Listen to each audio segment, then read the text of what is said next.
Cheers. Wow, that was beautiful. Heyo, and welcome back to my channel.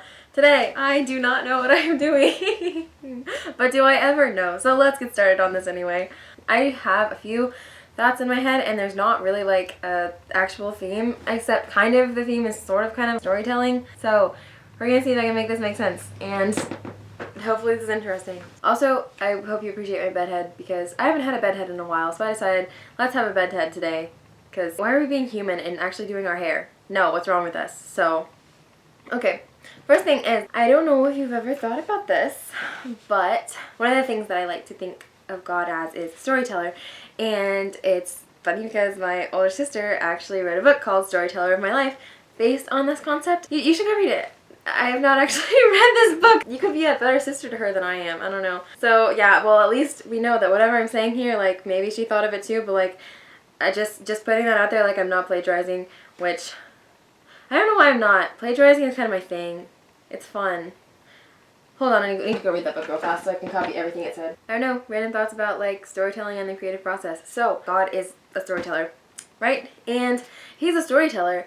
You know he's gonna be the best one there literally ever is. Each one of our lives, like, is this story that he's telling, but also, like, all of history is this one great giant epic saga, and it's just like, oh, I can't wait to hear it all and see how everything all played out and how everything worked out for the best, even all the things that, like, on Earth we don't ever really see how it turns out good. I believe we're going to someday, because the Bible promises that he works all things together for good for those who love him and are called according to his purpose. So there is going to be good stuff, it's just we might not get to see it now, and I'm really excited to get to see it. All of these different characters, all of these different plot arcs, it all goes together somehow into the best story that is literally ever told, ever will be told, and I just really want to hear it. But also, like, my life is like a little story, and there are ups and downs, but like, you cannot have a good story without conflict. Trust me, I tried. When I was younger, I tried to write stories. There was no conflict, so they were super boring and stupid. I've since learned my lesson a little bit. That's one of the first things that you're gonna learn if you like take any kind of anything on creative writing. Is like, you need conflict, or else there's no point. Just go away and don't waste your time.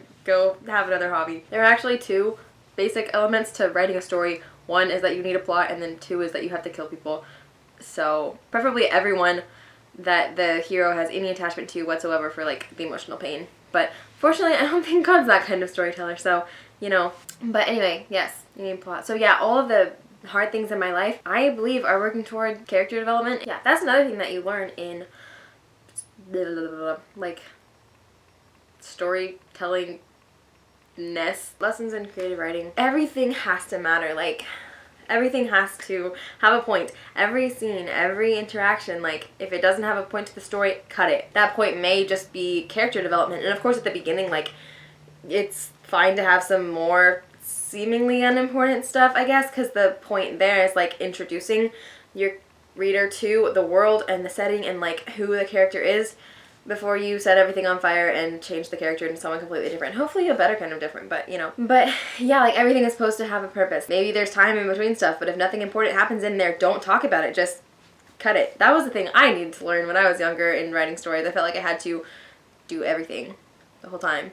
And it's like, they had breakfast today, so I have to write about it, because I can't just be like, later in the afternoon, the interesting stuff started happening. It's like, no, I have to talk about every single thing in between, which you don't. You're not supposed to. And then I was thinking about that one day. If God is the best storyteller ever, which I believe he is, because we can only tell stories because he is the best storyteller. I think anything good in this world, like, only exists because, like, that's a part of his character that he decided to put into us, or, like, showcase in us. I think we can only tell stories because he is such a perfect storyteller. Yeah, like, the concept of story only exists because he made it to. And really, like, us telling stories, where we got the idea of even writing books and stuff, is because God is storytelling the whole entire world. Like, that's where it all started. I don't know if that made sense, but forget that. That was not what I was trying to say. What I was trying to say was, I was thinking about this the other day, and being like, well, if God is the greatest storyteller there ever was, don't you think he knows one of the most basic elements to good story writing? I know every single moment on this earth is a gift from him. I want to believe that every moment matters, like, that he's smart enough to, I don't know, like, not give me irrelevant time. Like, I want to believe that every breath that I'm taking has a purpose somehow, even if it's just like character development or something. I don't care, but like, sometimes I'm tempted to feel like I'm stuck in between chapters in that way of awkward waiting space of like, nothing's really happening, this is really boring, we're just surviving until we get to the next thing that happens. but I don't believe that that's how my life works. Like, he has something for me in every single moment of my life. I'm not just stuck between chapters. Like, every moment has a purpose. Like, every moment he wants to meet with me, or he wants to teach me something. And so I want to be like looking for that and being more conscious of that, and like asking him what it is that I'm supposed to be doing. Whether that's in like a tiny chunk of time or in like a season of my life. God, why did you give me this time? However long it is, like, God, why did you give this to me? What do you want me to do with it? How is this furthering my story? So there's one thought.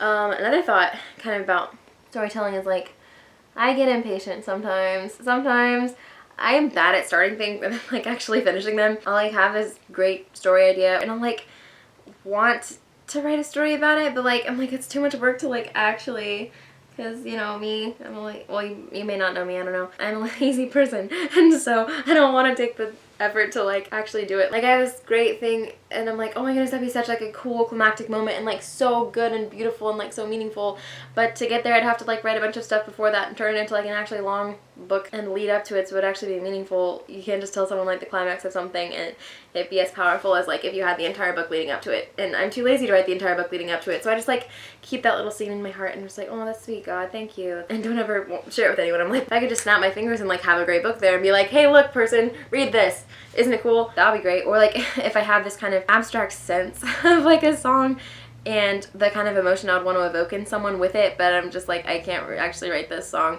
or like I don't have time, or I don't have the words, and I'm like, I wish I could just like snap my fingers and be like, this is what I'm feeling, and the kind of like abstract images in my mind about it, like, here, experience it with me. I wish that was how it worked. I really wish that was how it worked, but that's not how it works, and I don't have the option to just instantly create something to be able to share with someone. Now, God did have that option actually. He could have just decided one day, he said, let there be life, and there was everything, but instead, for some reason, he decided to take it slowly and like enjoy the creative process. And so I think there's something holy there in getting to imitate him in that. And there must be something good, yeah, in the slowly working at something instead of just being like, ha, there it is, voila. Don't you like my Spanish? There's got to be something good about creativity being a process, because that's the example that God set for us. He enjoyed it, like he took his time and it was good, and then when he finished it, he rested and he enjoyed it and he said, this is very good. And so yeah, I want to be willing to like work for things, I guess. But then even in like the creative process in my own life, like I wish I could just snap my fingers and be like, boom, character development, now I'm the best version of Coriel that there was ever gonna be. We don't even need anything leading up to that. I'm perfect, like my life is done now. Can I go home yet, please? Just like, God, make me a humble person. He's like, okay, boom, you're humble. I wish that was how it works sometimes, because it's not as fun going through the process of character development. But yeah, there is something good in the creative process, and so I want to be able to like slow down and enjoy it somehow. Enjoy the not being there yet and the anticipation of the end goal, but also like there's something holy about, yeah, working towards that instead of just being like, can that be this way? Okay, perfect, it is instantly this way. Yeah, instead of just immediately jumping there. Like, I don't completely understand it, but there's got to be something good about taking it slowly sometimes and trusting God that his timing is the best. Yeah, I know that he knows what he's doing. So yeah, just wanting to like be willing to stay with him in that process instead of just complaining about, God, can it be over yet already? So yeah, just accepting it is a process, and that's got to be good somehow. And then another random thought is about inspiration in writing. And I don't know, because I was just wondering, like, and this is hard to articulate, so wish me luck. But yeah, it's like, is inspiration something that happens to you once in a blue moon and you cannot control it whatsoever? Or can an inspiration be almost like cultivated in a way? Because for me, I'm like, oh, I'll write, but like only when I get inspired and I feel like writing, and that's when I'll write. And those moments are very few and far between because I'm doing other random stuff and I'm not really thinking about it. I think it's really good discipline. If you want to write, then like I think you should do it all the time. Be devoted to that, committed to that. I think honestly I would feel inspired more often if I was making a practice of writing on a regular basis. Yeah, and having the discipline to just do it, to make myself do it, to push out words even if they're not my best, even if I look back on them and just be like, that was so boring. Yeah, just putting it out. Making space for that inspiration, because maybe it would have been there, but it's just like I'm filling up my mind and my brain with other things, and so I'm not thinking about that, so I'm not thinking about being inspired. If I'm not putting my mind on that and like thinking about my world and getting excited about this story that I'm creating, like it makes sense that I wouldn't be excited about it because I'm not thinking about it. I don't think that makes any sense. So I don't know. If that didn't make sense, forget what I said. If it did make sense, I love you. I mean, like, that's a little bit like my spiritual life in a way. Okay, I don't know. I feel like a lot of Christians live their life kind of looking for the spiritual high, and it's like they'll get that sometimes of like going to a church camp every year or something, and it'll be this amazing, awesome God experience, and they'll feel so close to him, and then that's like it. And maybe they expect that to keep up with no effort on their part. And if it doesn't, they're just like, whatever, we'll just float along till the next random moment of inspiration hits and we feel amazing and super close to God, and then we'll like worship him and pray and stuff. But like when we're not feeling that way, like, nah. And it's like, that's kind of stupid because that's, I don't know, because you have to kind of make the space for that. And so in my intentionality every day in getting before my King and speaking to him and trying to listen to what he's saying to me, like just making that practice of it being a discipline, I feel like honestly I end up feeling close to him or like feeling his presence and his love for me a lot more often than people who aren't doing that, just because I'm kind of like making the space to feel it, like putting my mind and my attention and my emotions on that, digging around for that, and that's when it comes. I'm not just like walking through every single day being like, maybe I'll feel super close to God today, because yeah, I feel like that's the way a lot of people do it. And if they're not feeling really happy or like super spiritual, then they're not really interested in it, and they don't just think about it, and they're placing all of the initiative on God, which he does initiate, and we can only love him because he loved us first, and he has to reach out to us to start that relationship with us. But then that's the point. It's like, it's supposed to be a relationship.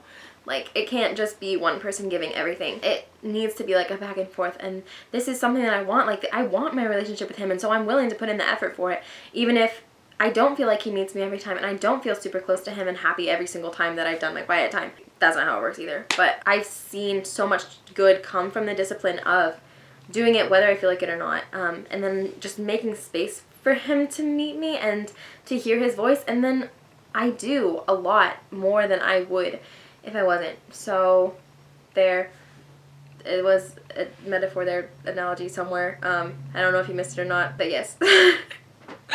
Inspiration and creativity versus like spiritualness feelings in talking to God. Basically, we need discipline. Anyway, those are my random thoughts for today. I don't know if they made any sense. That's how I qualify. Basically, everything I said, I'm like, if this made sense, congratulations to you. I'm seriously impressed. If it didn't, like, I totally get you. Even as you don't get me. Oh. We need some of our fancy spinach water. Never get tired of this stuff. Yep, that was the end of my rambling thoughts. The theme there was creativity, storytelling, artistic, creative, I don't know. There was no theme there. The theme there was Jesus. We're gonna leave it at that. Yes, just Jesus. I'm done. So thanks for watching, and I'll go do more productive stuff. School. Yay, college. I hope that you like seeing what my normal hair looks like. I like barely ever wear it down, I'm realizing. I never wear my hair without like anything at all in it. Like, I don't know, sometimes I like pin back part of it, but I don't ever wear it straight. So now you know what I look like with my hair straight. This is a rare treat. Don't ever forget this moment because it won't happen again. Thank you for watching, and goodbye until more interesting things happen. Faloofa!